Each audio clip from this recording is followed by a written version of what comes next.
নিয়তি। রাধা আমাকে বলে, কৃষ্ণ, যদি তুমি জানো যে নিয়তিতে কি আছে তাহলে তাকে বদলে দাও না কেন? মহাদেব আমাকে বলেন যে শ্রীকৃষ্ণ, যদি আপনি এটা জানেন যে সাম্বের নিয়তি এটাই, তাহলে আপনি তাকে বদলানোর চেষ্টা কেন করেন? কেন? কারণ আমি একজন পিতা, আর পিতার কর্তব্য এটাই, তিনি যেন সম্ভাব্য সব চেষ্টা করেন নিজের সন্তানের মঙ্গলের জন্য। নিয়তি আমি জানি, কিন্তু এটাও আমি জানি যে কর্মের থেকে বড় আর কোনো নিয়তি হতে পারে না। অভিজ্ঞতাও রয়েছে যে কর্মের হাতে নিয়তির এই চক্র বদলে যেতে পারে। তাই জীবনে যদি আপনার কখনো এমন মনে হয় যে এটা তো অসম্ভব, তখনও চেষ্টা করা কখনোই ছাড়বেন না। কে বলতে পারে আপনারই কর্মের কোনো এক বীজ হয়তো নিয়তির চাকায় আটকে গেল আর নিয়তিকে নিজের পথ পাল্টাতে হলো, ঠিক কি না? সেই জন্য নিয়তিকে ভাগ্য মেনে নিয়ে চুপ করে বসে থাকবেন না। নিজের নিয়তি স্বয়ং নিজের কর্মের দ্বারা নির্ধারিত করুন, কারণ আপনার এই কর্মের ওপরেই আপনার অধিকার রয়েছে। আর এই অধিকারকে নিয়তি অনেক সময় সম্মানও করে। তাহলে আসুন আর আমার সাথে ভালোবেসে বলুন, রাধা রাধা। শক্তি এক অত্যন্ত বিচিত্র বস্তু, বা বলতে পারেন অনুভূতি। পিতা সবসময় চান যেন তিনি তার শক্তি পুত্রকে সঁপে দিতে পারেন, যাতে সে শক্তিশালী হয়, যাতে তার মঙ্গল হয়। তার পুত্র সবসময় চায় যাতে সে পিতার সেই শক্তি লাভ করে, কিন্তু সেই শক্তি লাভ করার জন্য পুত্র হওয়া যথেষ্ট নয়, যোগ্য পাত্র হতে হয়। আসুন আপনাকে সহজে বোঝাই। যদি আপনি সুপাত্র হন আর আপনাকে শক্তি দেওয়া হয়, তাহলে আপনি সেই শক্তির গুরুত্ব বুঝবেন, কোথায় সেই শক্তি প্রয়োগ করা উচিত সেটা বুঝবেন। আর এটা যেহেতু অর্জন করা শক্তি হবে, সেই শক্তির অপব্যবহার হবে না। কিন্তু যদি এই আপনি কুপাত্র হন আর যদি আপনাকে এই শক্তি দেওয়া হয়, তাহলে কি হবে?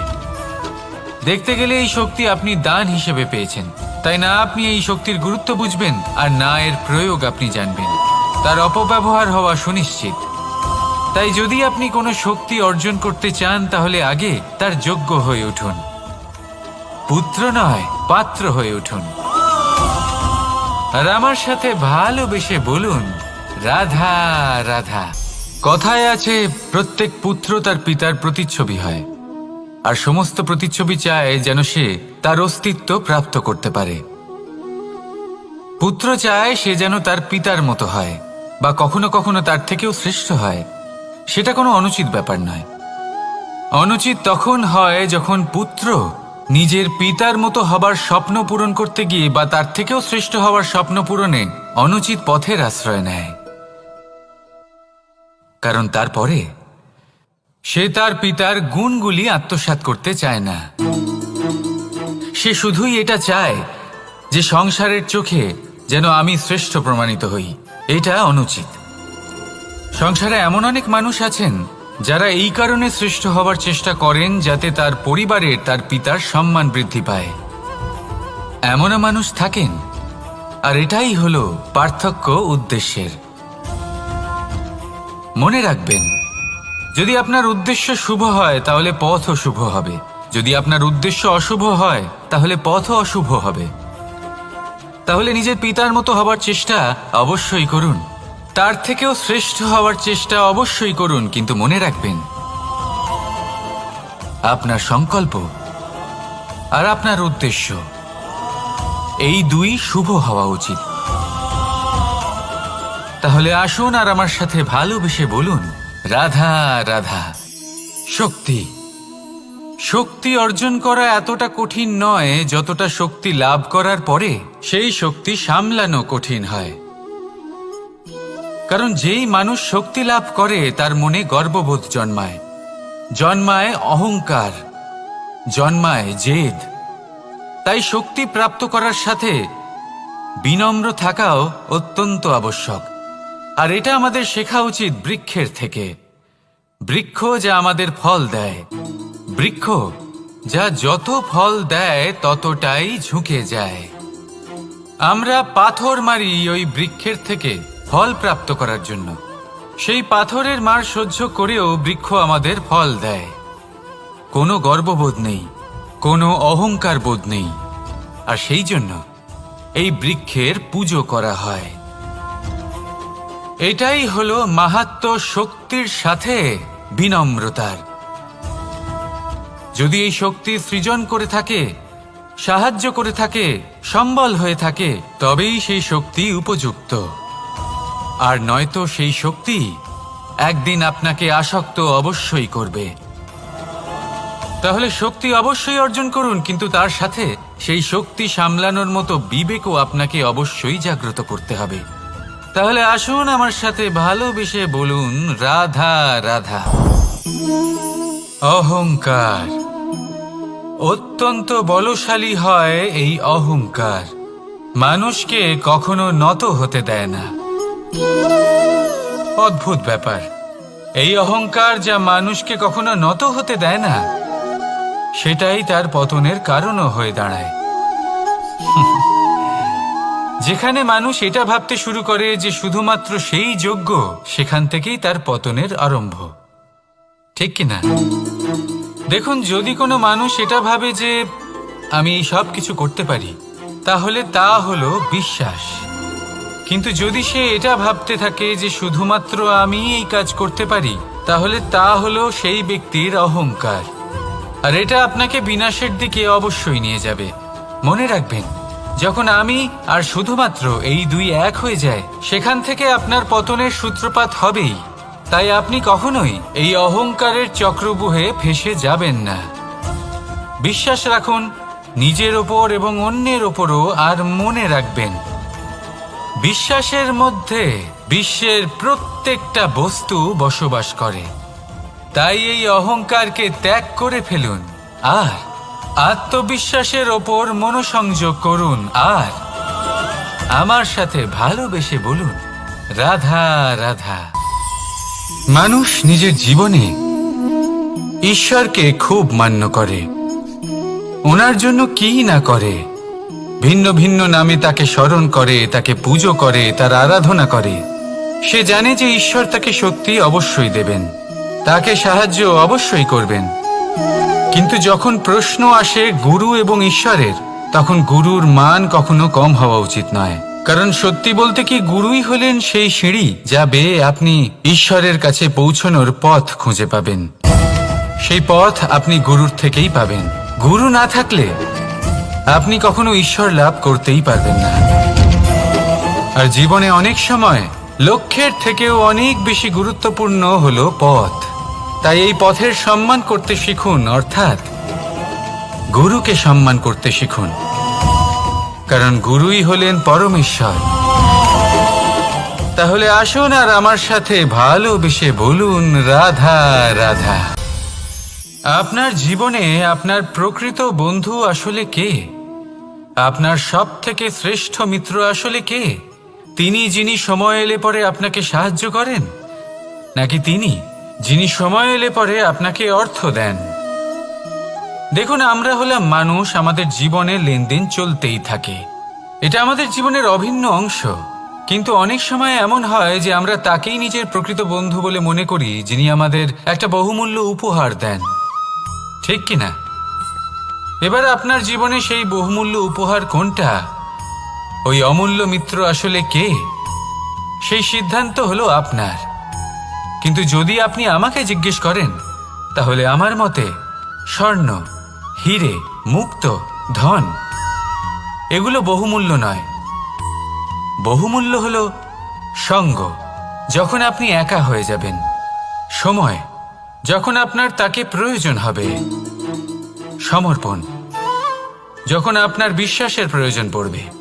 যে মানুষ আপনার প্রতি এই 3 গুণ প্রদর্শন করেন, যিনি আপনার কঠিন সময়ে আপনাকে অবশ্যই সঙ্গ দেবেন, যখন আপনার প্রয়োজন পড়বে আপনাকে অবশ্যই সময় দেবেন, আপনার প্রতি সম্পূর্ণ সমর্পিত থাকবেন, সেই হলো আপনার আসল মিত্র, সেই হলো আপনার প্রকৃত বন্ধু।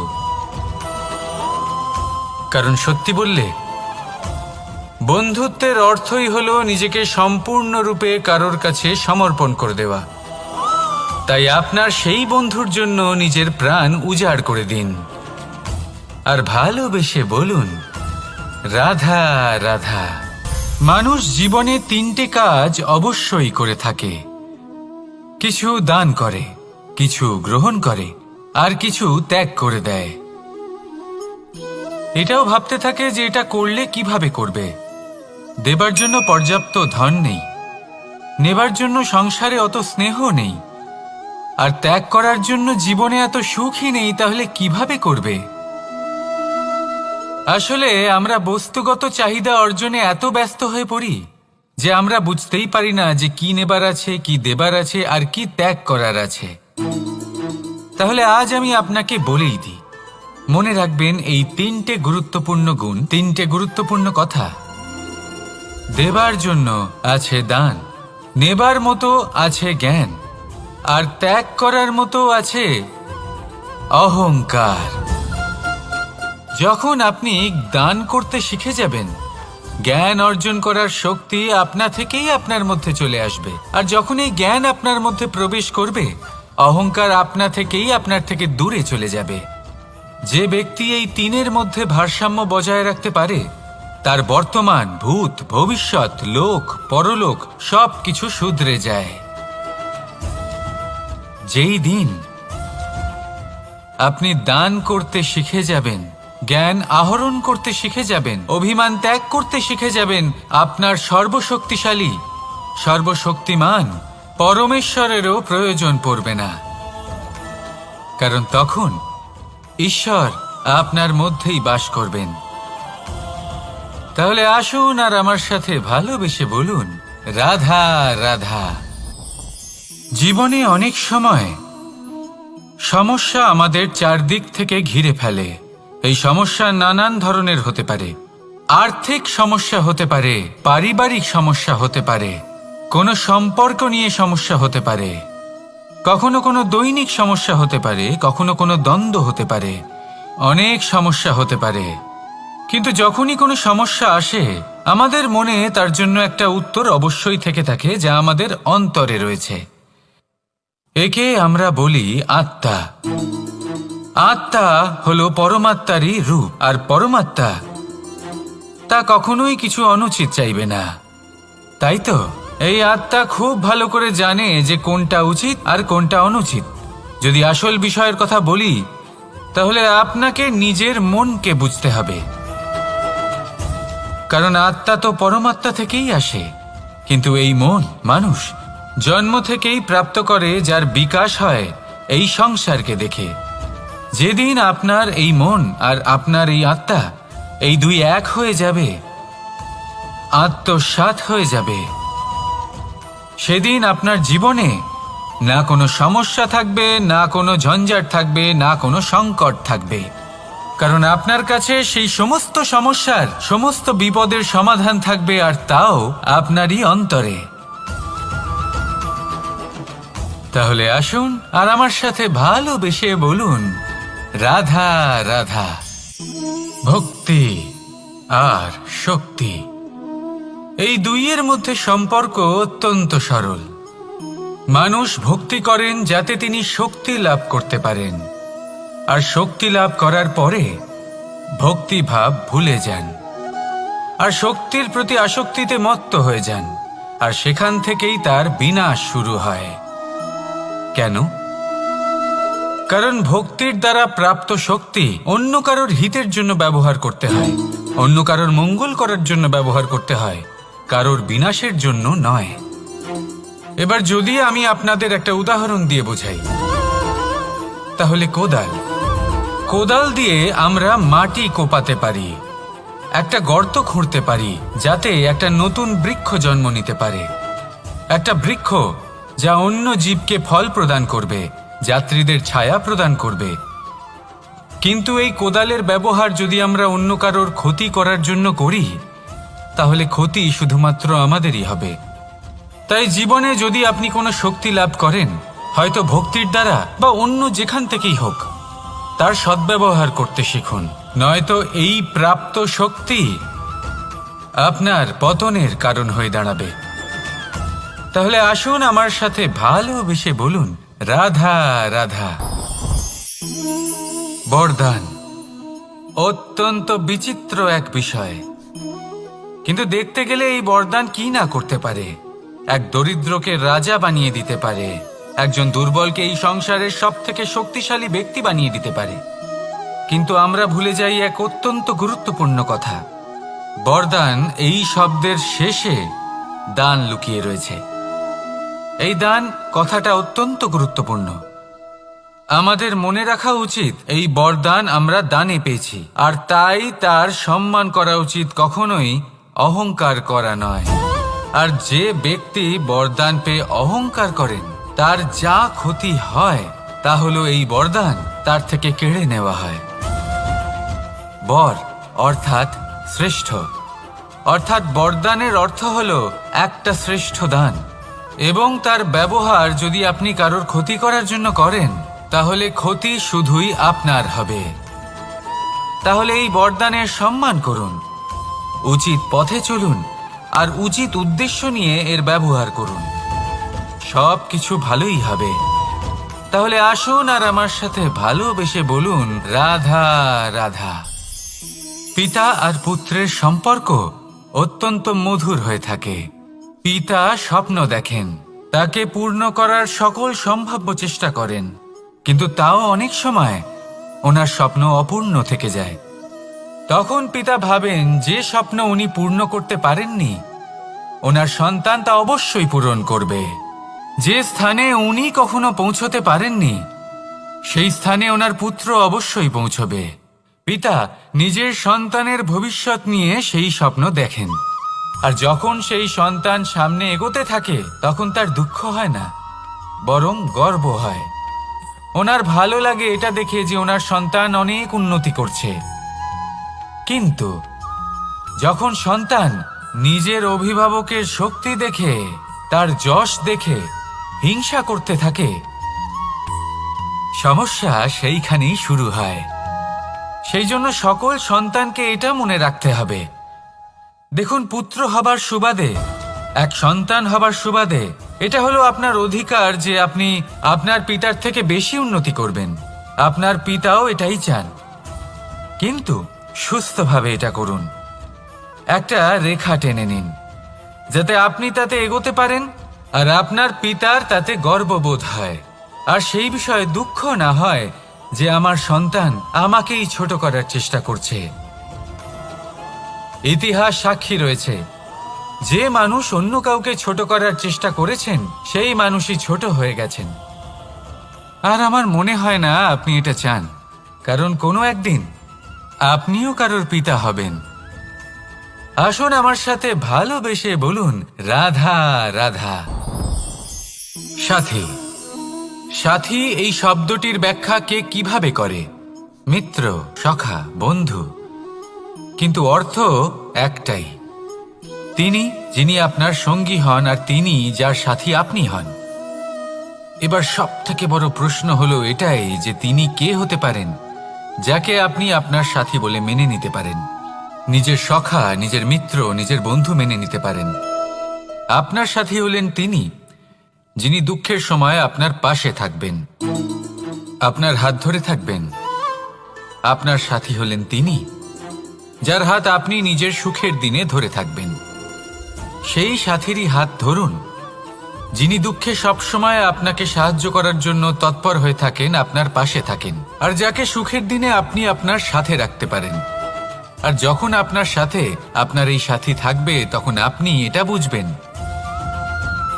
যে যখন জীবনে দুঃখ আসে তখন এই দুঃখ কমে যায়, সবার মধ্যে ভাগ হয়ে যায়। আর যদি তখন সুখ আসে তাহলে সেটা সবার উপস্থিতিতে আরো বেড়ে যায়।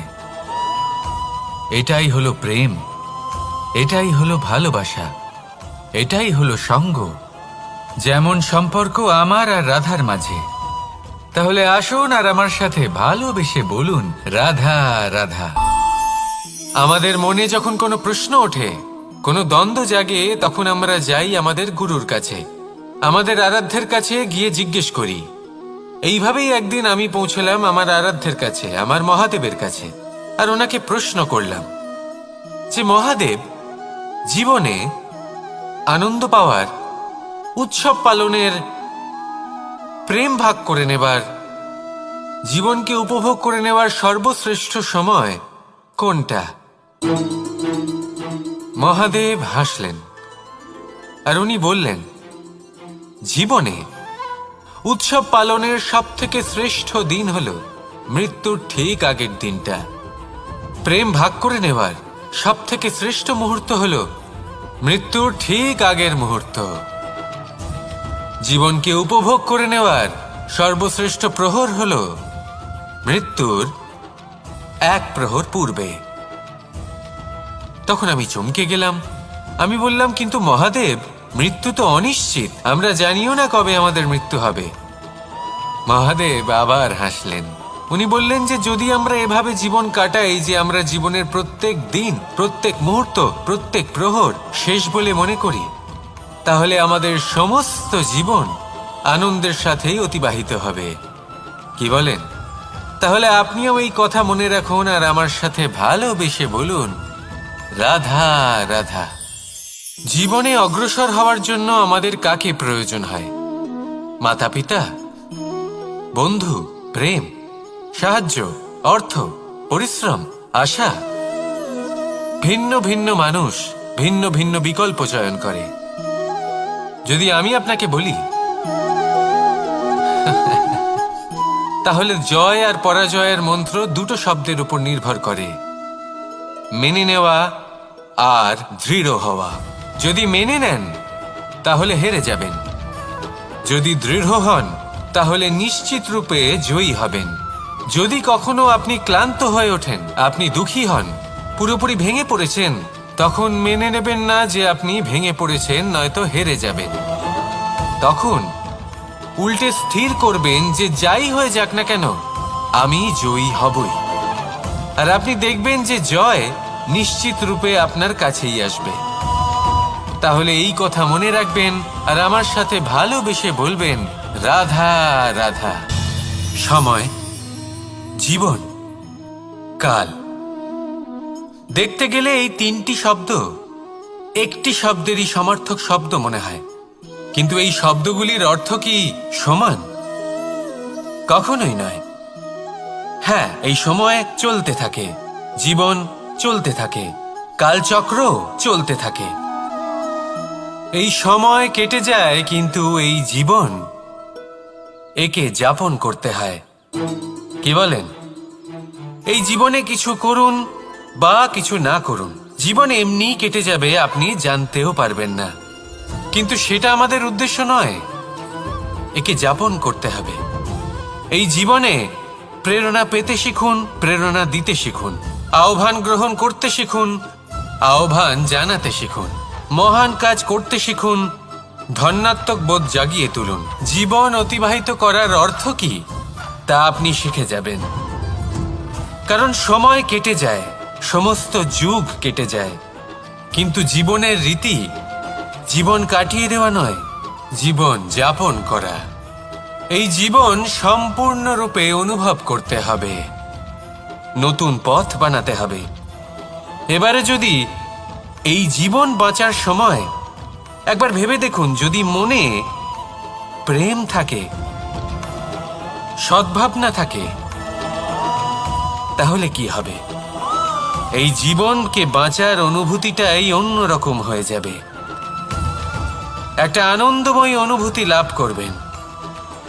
তাহলে এটাই করুন আর আমার সাথে ভালোবেসে বলুন, রাধা রাধা। আপনি কি কখনো কোনো জলের ধারা দেখেছেন? তার সামনে যতই মাটি থাকুক না কেন, যতই কাদা থাকুক না কেন, যখন এই জলের ধারা বইতে আরম্ভ করে দেয়, তখন এই কাদাকে নিজেই ধুয়ে নিয়ে যায়। ওই কাদাকে ধুয়ে দেয় এবং নিজের পথ নিজেই তৈরি করে নেয়। তাহলে আপনিও এরকম জলের মতো হয়ে উঠুন। যদি হয়ে উঠতে পারেন, তাহলে নিজের মনের, নিজের ভাবনার, নিজের জীবনের যত অনাবশ্যক তত্ত্ব আছে, অনুপযোগী অংশ রয়েছে, অর্থাৎ অপরিষ্কার অংশ রয়েছে, তা নিজে থেকেই নির্মল হয়ে উঠবে। আর যেরকম জলের ধারা কখনো থেমে থাকে না, সব সময় বয়ে চলে, সেভাবে আপনিও কখনোই থামবেন না। সবসময় বয়ে চলুন, এগোতে থাকুন। পথে যদি অনেক বিপদ আসে, সমস্যা আসে, থামবেন না, তার উপর নিরন্তর প্রহার করুন, নিরন্তর প্রয়াস করুন আর অগ্রসর হন।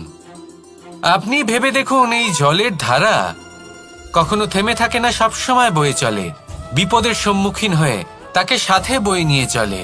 সেই জন্য জলের ধারা, প্রবাহমান এই ধারা, এর থেকে কখনো দুর্গন্ধ আসে না, এতে কখনো ময়লা জমতে পারে না, বরং পালিত হয় সুন্দর প্রাণবন্ত জীবজন্তু, যেমন সুন্দর ছোট মাছ। তাই আপনিও এটাই করুন, কখনো থামবেন না, শুধু চলতে থাকুন, জলের ধারার মতো বইতে থাকুন। আপনি আপনার লক্ষ্য অবশ্যই খুঁজে পাবেন, আর তার সাথে নিজের অন্তরের যে মালিন্য রয়েছে তা আপনি নিজেই নিজের থেকে দূরে করে দেবেন। তাহলে আসুন আর আমার সাথে ভালোবেসে বলুন, রাধা রাধা। এবার অনেক সময় মানুষের মনে এরকম প্রশ্ন আসে যে এই সংসারে সব থেকে বড় বিপদ কি?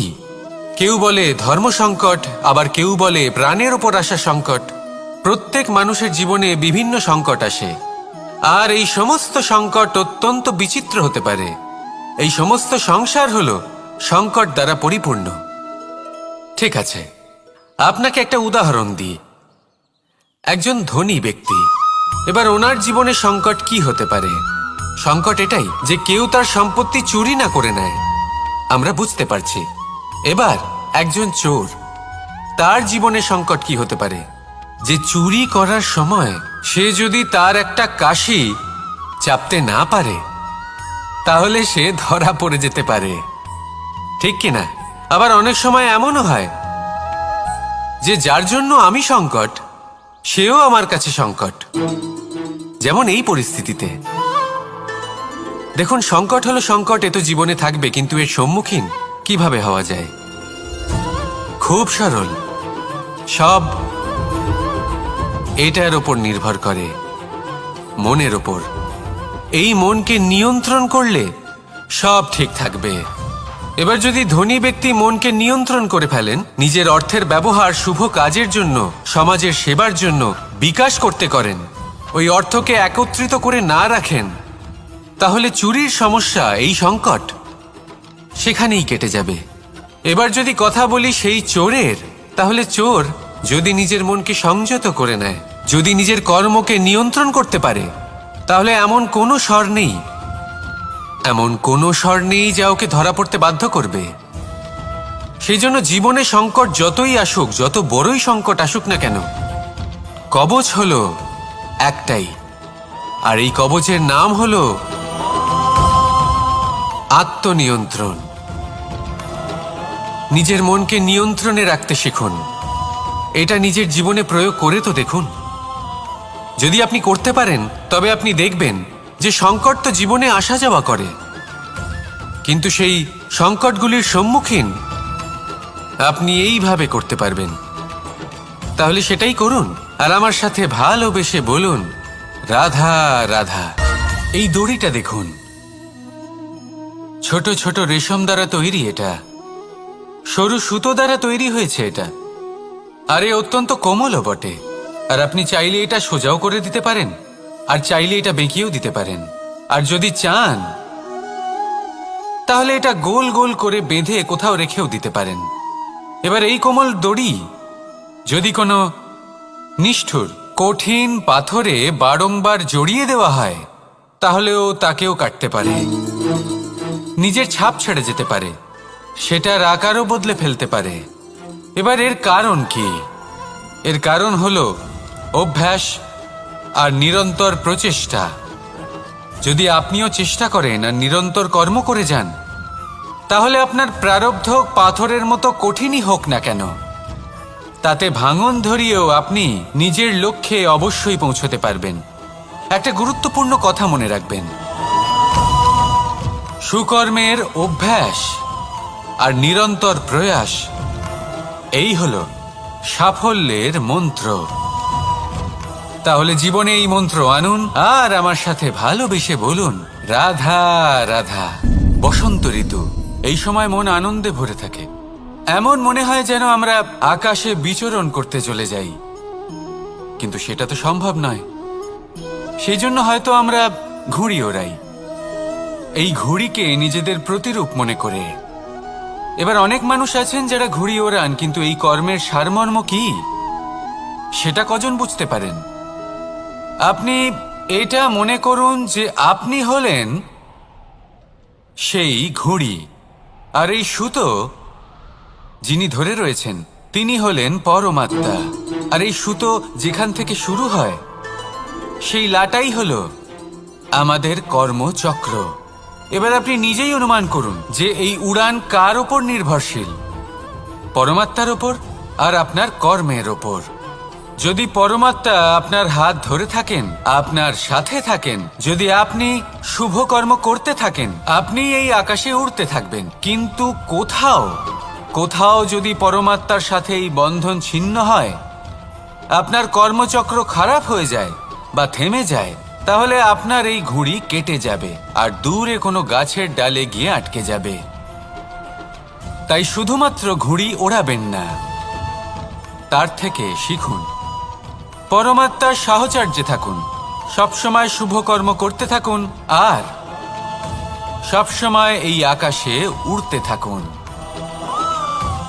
আসুন আর আমার সাথে ভালোবেসে বলুন, রাধা। এই ব্রহ্মাণ্ড কত বৃহৎ, তাই না? যার সম্মুখে এই পৃথিবীকেও একটা বিন্দুর মতো মনে হয়।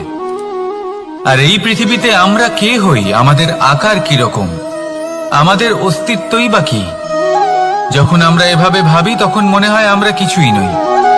তা আমরা যখন কিছুই নই, তাহলে আমরা এত চিন্তা করি কেন? কি ভেবে ভয় পাই? কাকেই বা এত ভয় পাই? কে আমাদের মারতে পারে আর কেই বা আমাদের জন্ম দেবে? আত্মার আসলে না কখনো জন্ম হয় আর না কখনো মৃত্যু। আত্মা শুধুই শরীর বদল করে। আপনি, আমি, আমরা সকলে এই শরীর নয়, আমরা হলাম আত্মা, যা হলো পরম আত্মার পরম অঙ্গ। সেই জন্য মনে রাখবেন, বাইরের কোথাও দেখবেন না, নিজের অন্তরের গভীরে গিয়ে দেখুন, আত্মাকে উপলব্ধি করতে শিখুন। ক্লেশ, ভয়, চিন্তা, এই সব কিছুর থেকে নিজেকে দূরে রাখুন, তাহলেই উপলব্ধি করতে পারবেন পরমাত্মাকে। তাহলে আসুন আমার সাথে ভালোবেসে বলুন, রাধা রাধা। পরিবর্তন এই সংসারের শাশ্বত নিয়ম। কোন রাজা নেই যিনি চিরকাল রাজা থাকেন, কোন ধনী ব্যক্তি নেই যিনি চিরকাল ধনী থাকবেন।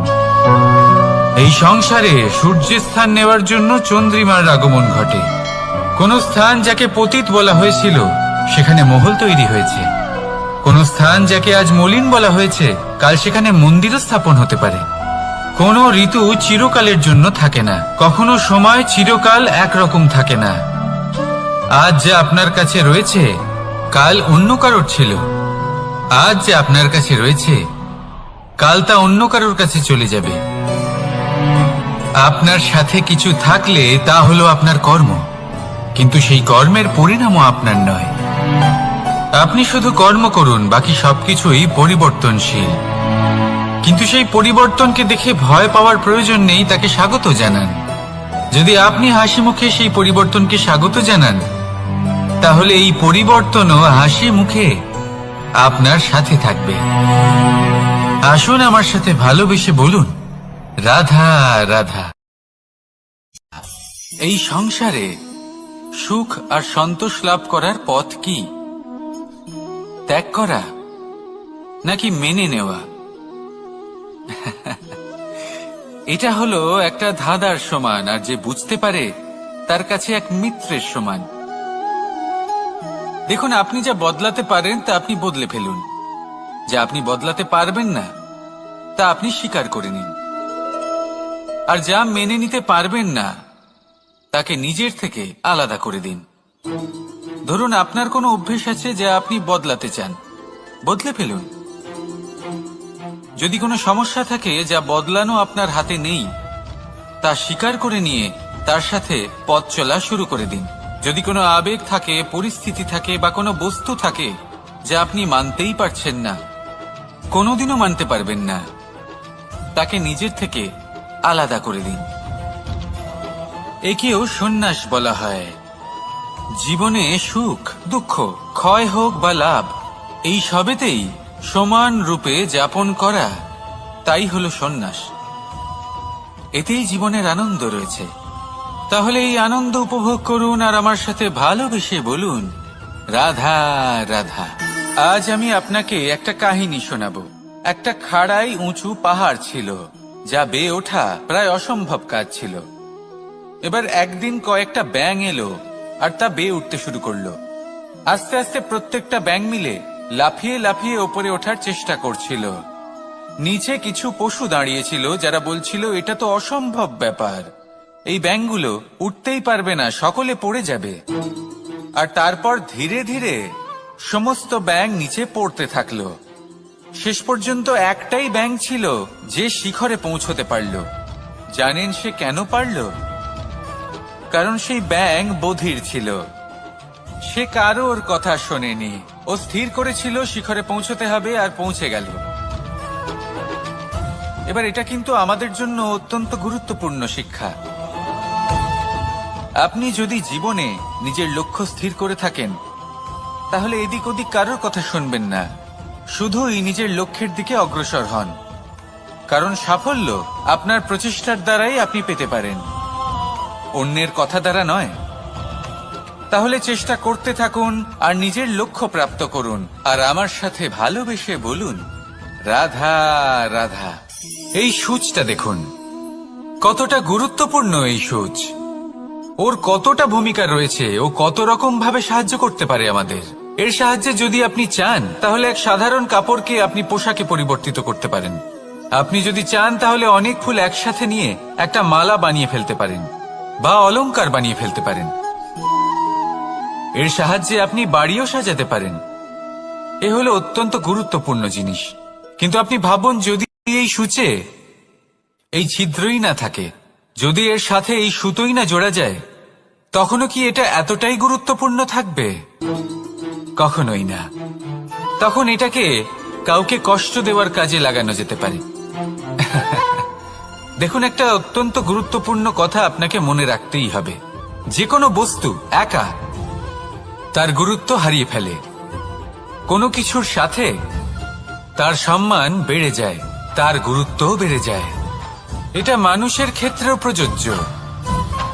যদি আপনি সামনে এগোতে থাকেন এবং একাই এগোতে থাকেন, তাহলে আপনি যাই করে নিন না কেন, আপনি সেই প্রেম, সেই সম্মান, সেই সম্বল পাবেন না। কাউকে নিজের সাথে নিয়ে চলুন, আপনারও মান বাড়বে। কাউকে তার যোগ্য স্থান দিন, আপনারও সম্মান বাড়বে। ঠিক সেইভাবেই যেইভাবে এই সুতোর দ্বারা সূচের সম্মান বাড়ে, আর যেমন প্রেম দ্বারা গুণের মান বেড়ে যায়। তাহলে আসুন আর আমার সাথে ভালোবেসে বলুন, রাধা। উপহার। উপহার কারোর জন্য বস্তু হতে পারে, তো কারোর জন্য অনুভূতি। কিন্তু এই উপহার সকলের ভালো লাগে। এবার যদি জিজ্ঞেস করা হয় যে উপহার কিরকম হওয়া উচিত, তাহলে কেউ বলবে যে উপহার এমন হওয়া উচিত যার সাথে আমরা সোনা রূপোর তুলনা করতে পারি। কেউ বলবে এমন উপহার হওয়া উচিত যা পেলে কারোর মন খুশি হয়ে ওঠে, সে আনন্দ উপভোগ করে। ব্যক্তি উপহার যা দিচ্ছে তা নির্ভর করছে তার আর্থিক অবস্থার উপরে। কিন্তু উপহার যাই হোক না কেন, তাতে একটা অনুভূতির অভাব কখনোই থাকা উচিত নয়। আর সেই অনুভূতি হলো ভালোবাসার অনুভূতি। তাই মনে রাখবেন, ভালোবাসার থেকে বড় উপহার আর কিছুই নেই। আর যদি ভালোবাসার এই উপহার আপনি লাভ করেন, তার থেকে বড় আর কোনো সম্মান নেই। রাধা রাধা। কখনো কোনো বাচ্চাকে দেখেছেন? কত কিছু ঘটতে থাকে তার জীবনে। শৈশব থেকে বেড়ে ওঠা অবধি অসংখ্য অনুভূতি অনুভব করে সে।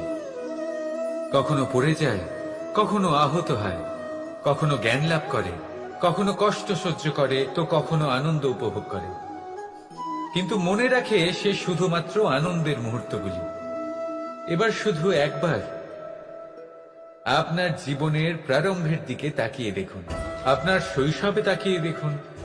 আপনি দেখবেন বেশিরভাগ যেসব স্মৃতি আপনার মনে আছে সেগুলি সমস্ত ভালো মুহূর্তে, খারাপ মুহূর্তের নয়। সেই জন্য শৈশব সব থেকে সুখী হয়, এতে নিশ্চিন্ত থাকা যায়। সেই জন্য আজ আপনি যতই বড় হয়ে উঠুন না কেন, খারাপ স্মৃতি, খারাপ ঘটনা সব ভুলে যাওয়ার চেষ্টা করুন। একবার খারাপ ঘটনা ভুলে যাওয়ার অনুভূতি আপনার হয়ে গেলে তখন মনে রাখবেন, যতই কঠিন পরিস্থিতির মুখোমুখি আপনাকে হতে হোক, তার মোকাবিলা করতে আপনি সক্ষম। রাধা রাধা।